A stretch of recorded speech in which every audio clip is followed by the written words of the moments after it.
Oke, assalamualaikum warahmatullahi wabarakatuh. Selamat siang, Mas, Mbak semuanya. Mohon maaf untuk pertemuan yang pertama. Kemarin kita ada kendala karena saya ada undangan untuk menghadiri pengumuman guru besar di UGM. Jadi untuk pertemuan yang pertama kemarin kita masih belum bisa bertemu di kelas. Lalu kemudian di pekan ini kita ketemu dengan tanggal merah. Jadi saya buatkan video sekalian untuk kita nanti bertemu lagi di pertemuan ketiga besok minggu depan. Jadi ini untuk materi pengenalan aja. Jadi ini sebuah video singkat, silahkan nanti diperhatikan penjelasan awalnya seperti apa. Nanti untuk lebih detailnya akan kita ulangi di pekan ketiga. Oke, untuk perkuliahan pendahuluan ini bagian kuliah komunikasi dan penyuluhan pertanian, saya ingin menyampaikan bahwa mata kuliah ini, di mata kuliah ini nanti Mas Mbak semuanya itu akan belajar tentang bagaimana kemudian untuk berkomunikasi, untuk menyusun pesan, sehingga nanti bisa membentuk sebuah media yang nantinya itu bisa kita sampaikan dan diterima dengan baik oleh petani. Jadi di KPP ini nanti kita secara umum akan belajar bagaimana caranya kita akan membentuk sebuah pesan yang akan kita kirimkan ke petani atau ke masyarakat secara luas dengan bahasa yang mereka pahami. Karena secara umum yang kita lakukan di Fakultas Pertanian, kita berkomunikasi dengan bahasa ilmiah yang kita miliki. Jadi nggak bisa kita pungkiri ketika kita bertemu dengan teman-teman yang serupun, kita akan cenderung berkomunikasi dengan bahasa, dengan keilmuan yang kita miliki. Kalau teman-teman ada di ilmu tanah, ya istilah-istilah istilah-istilah ilmiah yang kita ketahui itu kemudian teman-teman paham semuanya. Tapi begitu nanti kita berkomunikasi dengan orang yang ada di luar lingkungan pertanian, ini yang jadi PR, karena kita harus bisa membahasakan dengan bahasa yang paling sederhana untuk orang awam ataupun untuk petani, karena konteksnya kita akan kemudian nanti mengarah ke penyuluhan, yang nantinya di dalam penyuluhan ini konsepnya adalah kita akan membahasakan ilmu-ilmu yang kita miliki, inovasi, entah itu teknologi baru atau kemudian cara budidaya yang baru atau informasi baru tentang pertanian, ini nanti akan kita formulasikan menjadi sebuah informasi yang akan kita komunikasikan menjadi bahasa yang paling sederhana. Oke, nanti kita akan ada 14 pertemuan. Kalian akan saya bersamai selama 7 pertemuan di awal, sisanya nanti akan dilanjutkan oleh Pak Ano, gitu ya. Oke, di 7 pertemuan awal kita akan lebih banyak membahas tentang komunikasi. Nanti penyuluhannya mulai setelah UTS, gitu ya. Oke, ini nanti untuk pembagian tugasnya bisa akan saya jelaskan lebih detail lagi. Untuk tugasnya ada 4, Mas Mbak semuanya. Di pertemuan keempat, ke-7, 12, dan pertemuan ke-15 tugasnya bisa individu, bisa kelompok. Jadi nanti mohon diperhatikan terkait dengan petunjuk yang akan saya berikan. Oke, kompetensi umum dalam kuliah ini, kami berharap mahasiswa itu mampu mengaplikasikan komunikasi yang efektif, baik itu secara perorangan, secara individu, atau secara kelompok, sehingga nanti bisa kemudian memiliki kemampuan untuk menyusun model komunikasi dan penyuluhan yang partisipatif. Oke, di pertemuan pertama ini kompetensi khususnya adalah mahasiswa mampu menjelaskan konsep dan konteks dari komunikasi.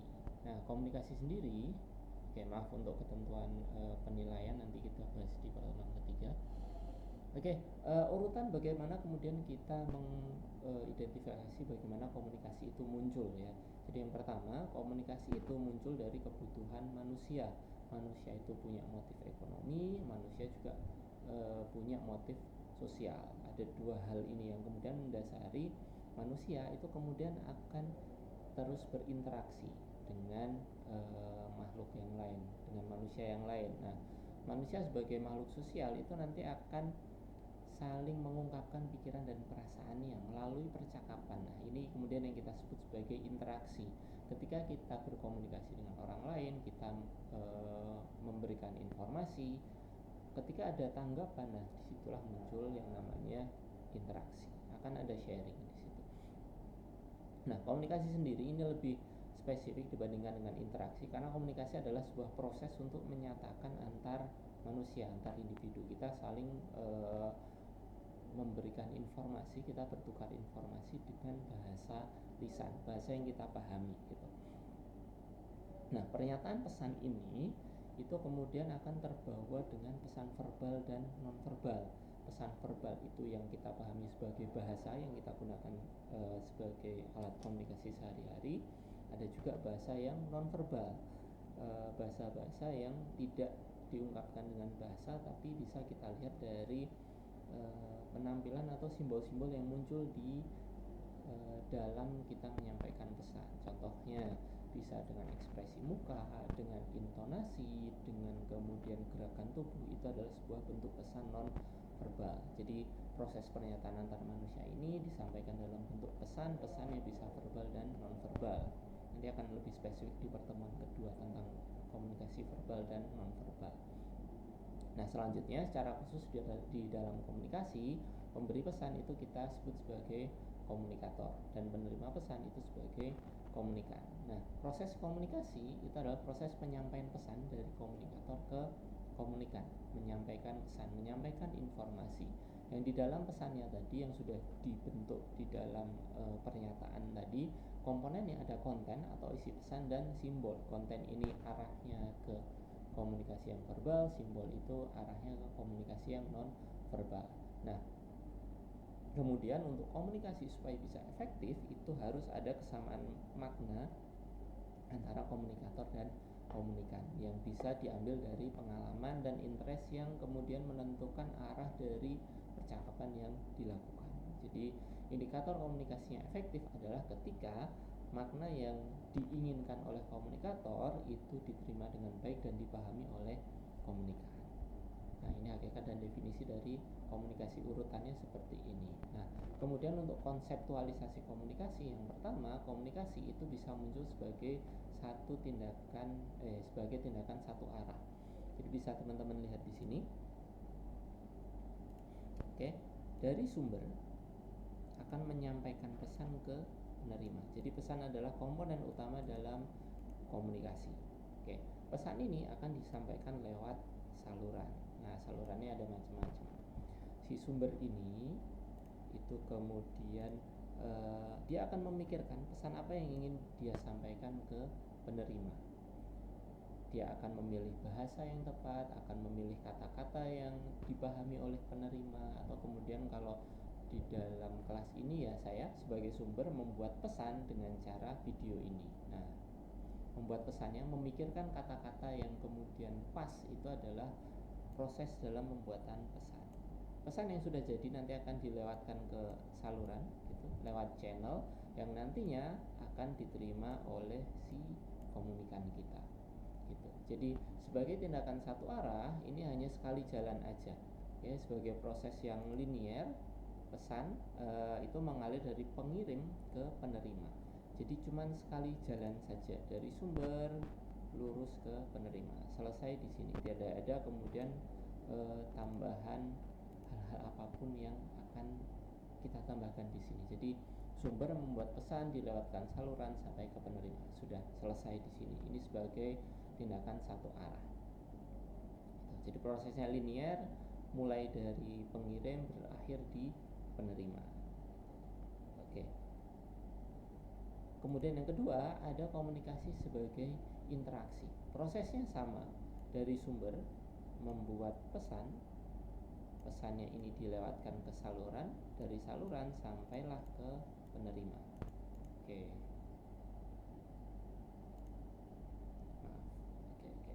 Kita ulangi lagi. Oke, dari sumber yang sebagai interaksi akan membuat pesan yang kemudian dilewatkan ke saluran dan berakhir di penerima. Oke. Nah, tapi karena ini adalah sebagai interaksi yang muncul sebagai proses sebab akibat atau aksi reaksi yang kemudian arahnya berbalik, ada sesuatu yang dikembalikan oleh si penerima pesan, yaitu namanya umpan balik. Oke. Dari penerima memberikan umpan balik ke sumber, ini kemudian kita anggap sebagai sebuah interaksi. umpan balik ini wujudnya bisa macam-macam. Dengan misal kita ngobrol dengan teman kita memahami makna yang kita sampaikan, dia kemudian ngangguk-ngangguk. Nah, disitulah umpan balik yang kita harapkan, karena maknanya sudah dipahami, kemudian memberikan tanggapan dengan umpan balik berupa anggukan kepala, atau kemudian dengan senyum, atau dengan gestur tubuh lainnya. Nah, di dalam interaksi ini, umpan balik ini sebagai komponen yang harus muncul. Artinya ada indikator dalam komunikasi efektif di komunikasi sebagai interaksi, yaitu berupa umpan balik.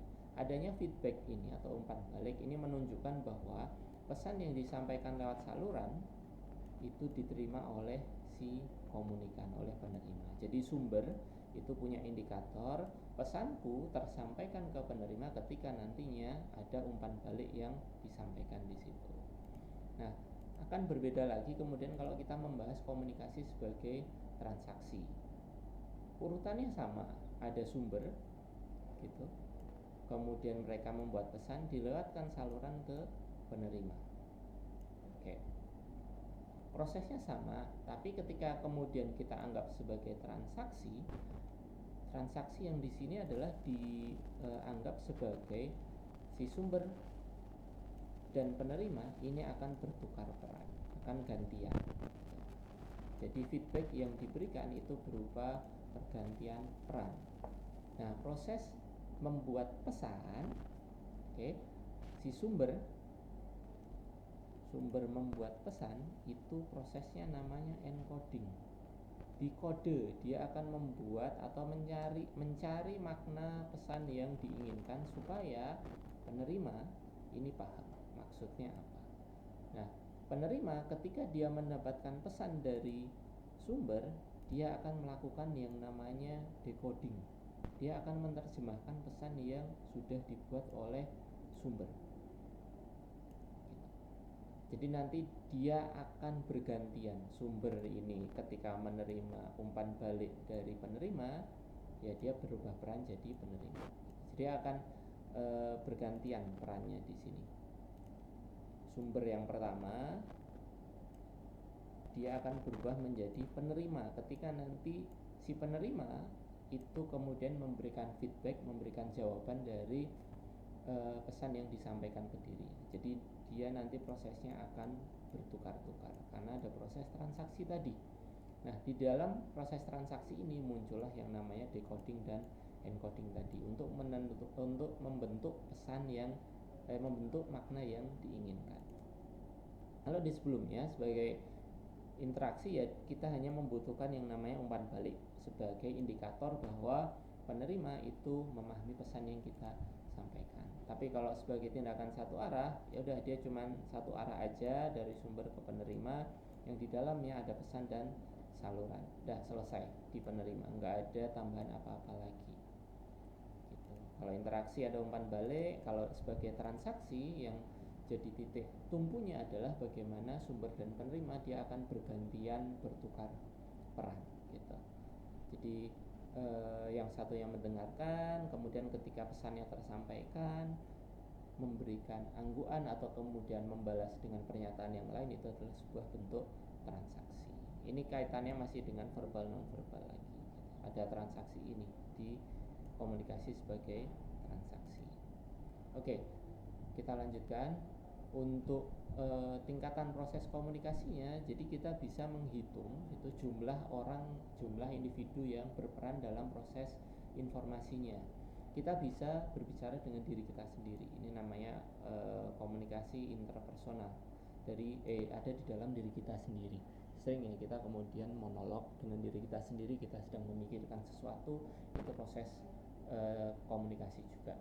Selanjutnya ketika kemudian kita ada lawan berbicara, kita meningkat ke proses komunikasi interpersonal, akan berbicara antar pribadi. Jadi ada orang yang menanggapi di sini, ada individu yang terlibat. Tapi kemudian kalau ada lingkup kelompok tertentu, ada satu lingkup kelompok kecil, bisa berupa keluarga, nah itu kita sebut sebagai komunikasi kelompok karena kemudian dibatasi oleh lingkup yang namanya kelompok. Kalau kemudian antar kelompok ini berkomunikasi, kita sebut sebagai komunikasi antar kelompok atau komunikasi publik antar komunitas lokal. Yang di situ nanti antar kelompok akan saling bertukar informasi. Kalau kemudian tingkatnya lebih tinggi lagi, bisa berupa komunikasi institusi atau organisasi. Nah, paling banyak penerima pesannya itu di bagian komunikasi massa. Ini jadi salah satu topik perkuliahan sendiri nanti ya. Jadi di komunikasi massa ini, komunikasi yang dilakukan oleh sumber itu akan diterima oleh penerima dalam jumlah yang besar di waktu yang hampir bersamaan. Jadi kita lewat YouTube misalnya, kita upload video, kemudian kita sebarkan ke audiens. Nah, dalam bersamaan follower kita, subscriber kita akan melihat itu dalam waktu yang hampir bersamaan, karena kita kemudian menggunakan konsep komunikasi massa.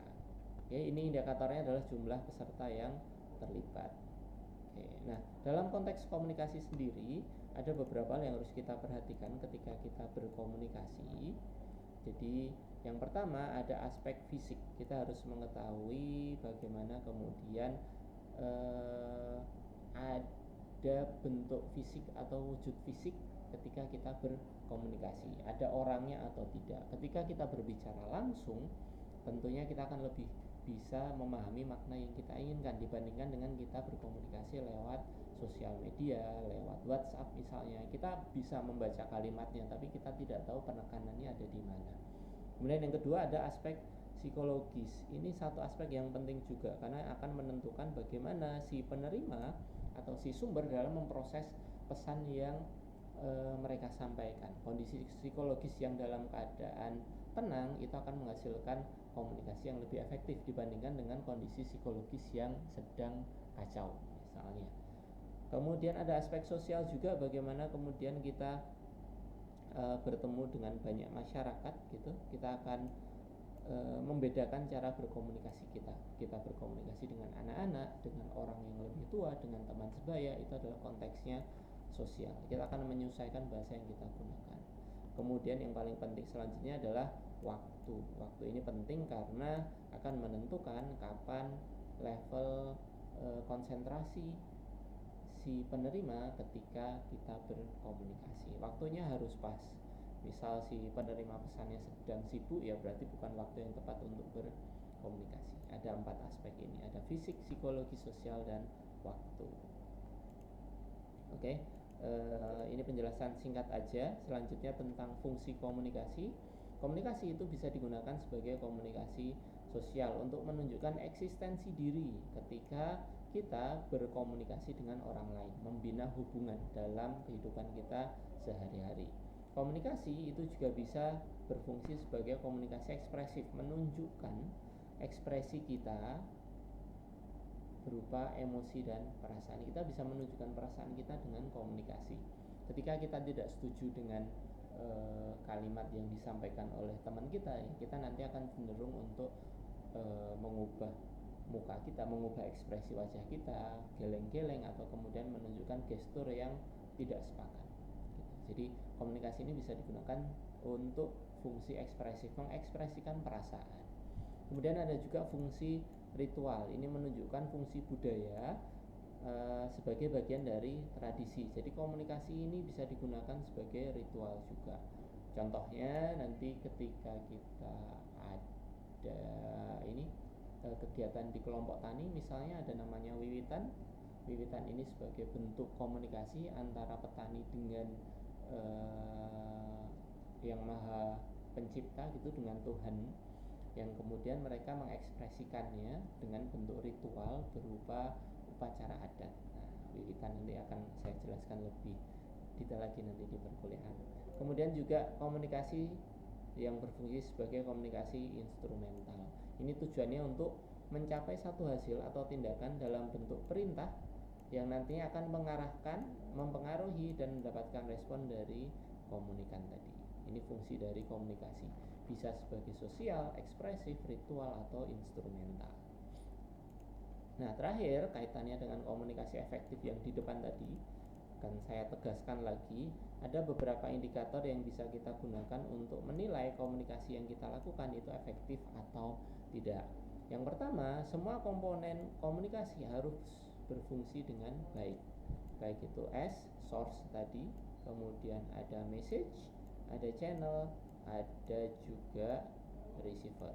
Nanti masalah feedback atau kemudian ada encoding, ada decoding, itu nanti efek tambahannya.